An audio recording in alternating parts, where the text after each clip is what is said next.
Hello, my name is Chad Simons. I'm the Associate Director of Bands at the University of New Mexico in Albuquerque. The video you're about to see is the first of several interviews meant to introduce the users of conductingmasterclass.com to contemporary composers. The subject of this interview is Dr. Jess Turner from Bloomington, Indiana. Jess holds both bachelor's and master's degrees in trumpet performance from Bob Jones University, and he completed his DMA in composition at Indiana.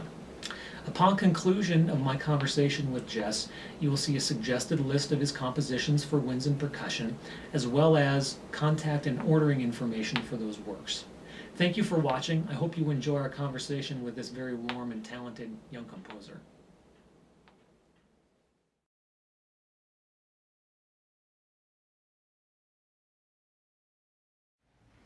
Hello, we're here this afternoon in Popejoy Hall on the UNM main campus having a conversation with Dr. Jess Turner from Bloomington, Indiana. Jess, welcome. Thank you for being here. It's a pleasure to be here. Yeah.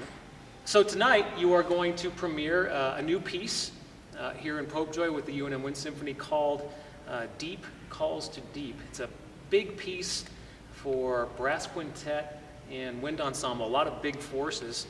I was curious as we were watching the rehearsals for this piece. You're a trumpeter by initial training, and you've made a progression from being a trumpeter, a performer, to being a professional composer that makes his living doing this. Can you tell us a little bit about that evolution, how you came to be in music as a composer? Sure. So I've been interested in composition for a long time, since probably early high school. I was messing around with writing stuff. I'd never finish anything, but because most of my time was taken up with trumpet and piano, band and soccer and everything else. Once I got into college, I started devoting a little bit more time to writing. Until finally my junior year, I actually finished a piece, and it was a sonata for trumpet and piano. Actually, a sonatina is probably a more correct term because it was fairly short. And I really had fun writing it. It was just a blast to write. And so I sent it off to the Music Teachers National Association composition contest. And it ended up winning the state level, which, I'm from South Carolina, so whatever, And then it won the Southeast region, which is like, okay, all right. And then it won nationals, and I had to go play it in Seattle. In front of a whole bunch of people. No pressure. Yeah, right. And it was a real watershed moment for me, just comparing how much I enjoyed writing the piece to how little I enjoyed performing it solo in front of people. I always enjoyed playing in large ensembles and chamber groups and stuff like that, but solo playing, I just really never got into. I just never really enjoyed it. So I was thinking, well, okay, so I won something. Apparently, I have a little bit of talent in composition, so I probably should pursue this a little bit more. And so I did. I just started devoting more and more time to it, and unfortunately haven't touched my trumpet in over a year now, but would like to get back into that too at some point. But yeah. Great. Okay. Well, let's go a little further down this road, Jess. What composers have influenced you?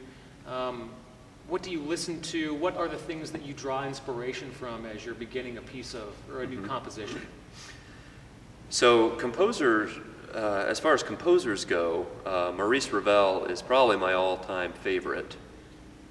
Just the precision and just the little details that are in his music and his orchestration are just amazing. It's daunting to study just a fantastic composer like that. It's kind of depressing sometimes, like, man, I wish I could do that. And I also like György Ligeti, the late Hungarian/Romanian composer. He just died in, I believe, 2007. Similar to Ravel in a lot of ways, all the detail and just the attention to fine points of orchestration and just the intricate webs of sound that he was able to weave, just a really great thing for a composer to study from a textural and orchestrational standpoint. Also love early music, Palestrina, Victoria, the High Renaissance, and John Adams, a great American composer. I can hear a lot of that in your music. Yes, the Yeah. melodies that just keep going and never seem to stop or repeat themselves. Or One might even call it relentless at times. yes, Yeah. I've been described as relentless before. Yes. Yeah, I can see that. How about on the popular side? I know you have a few interests out there. I do. Of course, I like the Beatles because you kind of have to. It's kind of a requirement as a musician. They write great melodies, great musicians. I also like Radiohead quite a bit, just from a compositional standpoint. Their harmonic language and their rhythmic language, and just the varied nature of their output. They work in so many different, not genres, but they have so many different moods in their music. They never repeat themselves, and I really respect that. And yeah, I'm actually writing a piece right now based on a Radiohead song. So. Great. Well, Yeah. we'll get to that coming up. Mhm. We'll talk about some of the things that you currently are working on. So, going off this theme of different genres and different sounds and different moods, you've been honored many, many times. Lots of awards. You won an award for the trumpet sonatina. You won an award for an art song. You've composed choral music that's been awarded. Importantly, for the wind and percussion world, you've won the Merrill Jones Award for Best Composition for a Young Band, right? For The Exultant Heart. Right.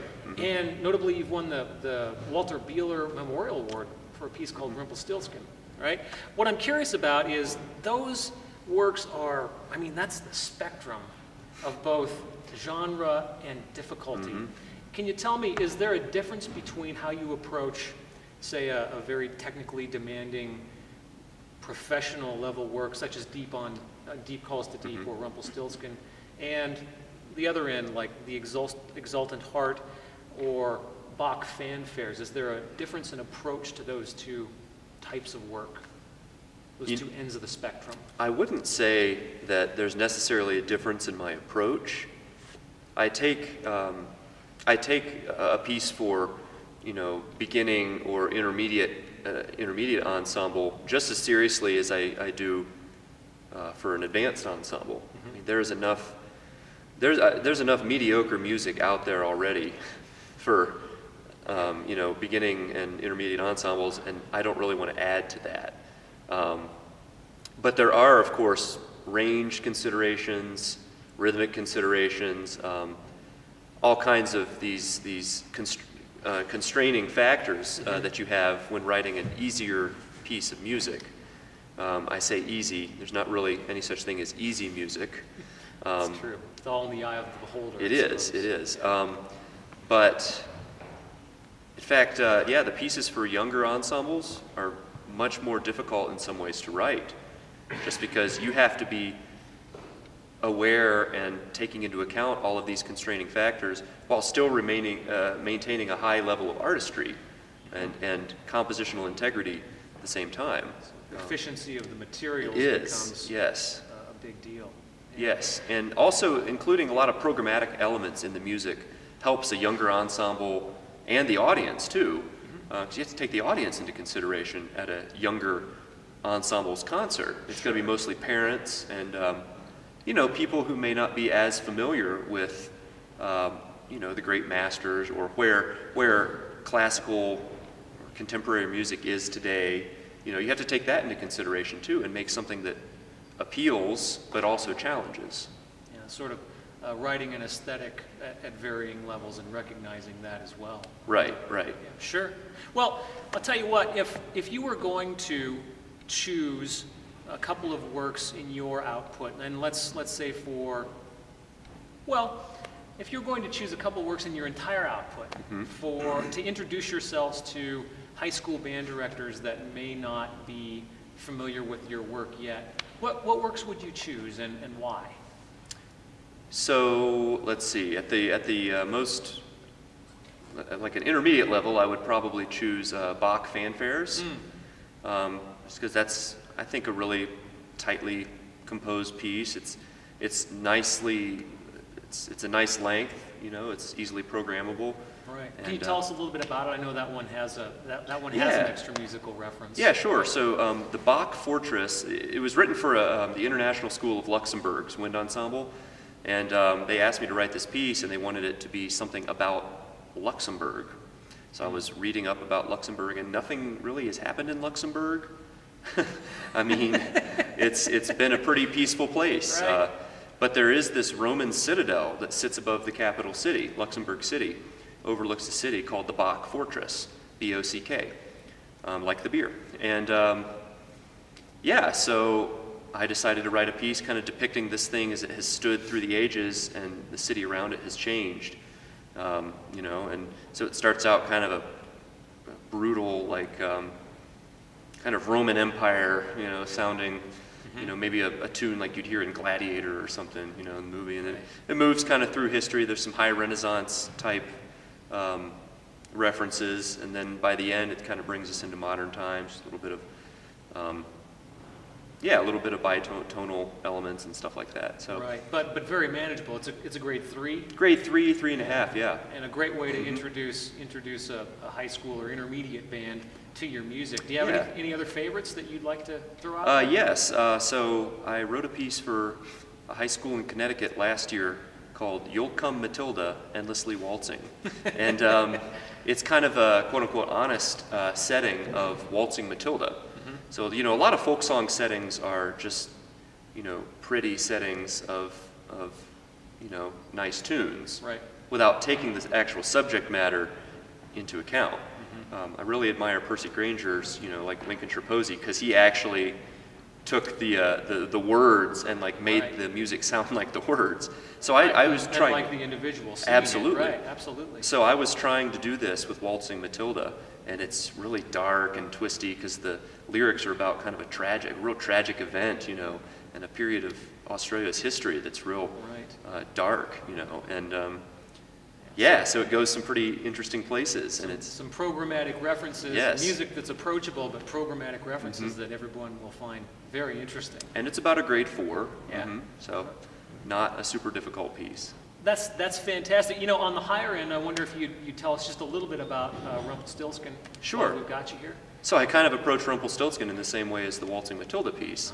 I wanted to tell the story not just as a nice fairy tale, but for the actual, you know, kind of moral ambiguity that exists in it and kind of the dark themes that run through it. It's a very dark fairy tale.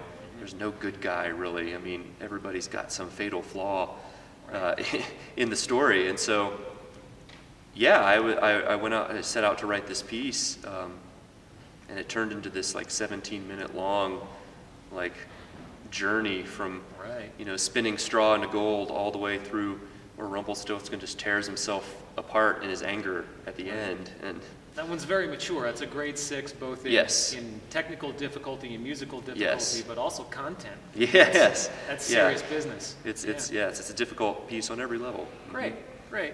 So, do you have any upcoming commissions or projects coming up soon? I do. I have 2 that I'm working on at the same time, actually. Fortunately, they're both very different pieces. So the first one is the one based on the Radiohead song that I mentioned earlier for the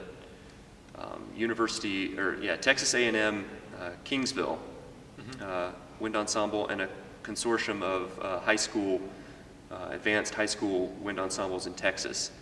And that piece is going to be kind of a journey because it's kind of a very still, kind of dark song, but very beautiful. And it's going to be a journey kind of out of that darkness into like the sun, you know, into light. So I'm really excited about that one. And the second piece is for the South Carolina Music Educators, or the South Carolina Band Directors Association chapter. And it's based on ideas that came to me listening to my daughter on car rides.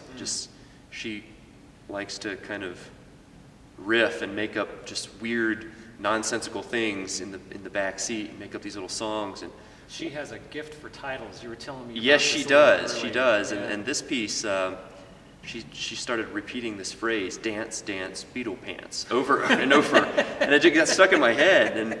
And so I'm writing a piece based on Dance that. Beetle Pants. I can hardly wait. That's right, and it's a crazy. It's going to be as crazy as the title sounds. Oh, we'll look forward to it. So, you have a couple of great projects there.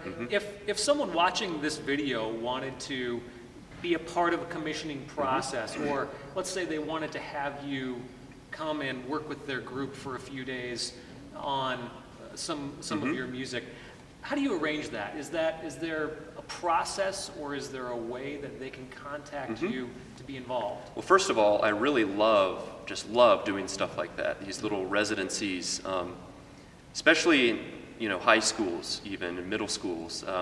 It's a really rewarding experience for me to be able to work with kids and just hear the results of their practice and be able to give them my thoughts on what was going through my head when I wrote the music and everything like that. So I have a website, which is hopefully being revamped very soon because it's kind of terrible right now. But it's got all my contact information on it and some music. It's called Blue Jay Way Music. Blue Jay Way Music. BlueJayWayMusic.com.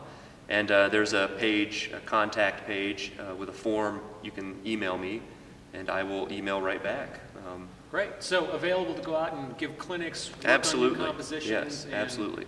And I know you have a lot of experience doing that. Absolutely, yeah. It's a wonderful thing for me to be able to do that. Well, Jess, it's been a pleasure to talk to you today. Thank you for taking the time, and good luck with the premiere tonight and with all of the irons you have in the fire right now. Well, thank you very much. It's great to be here. Thanks a lot.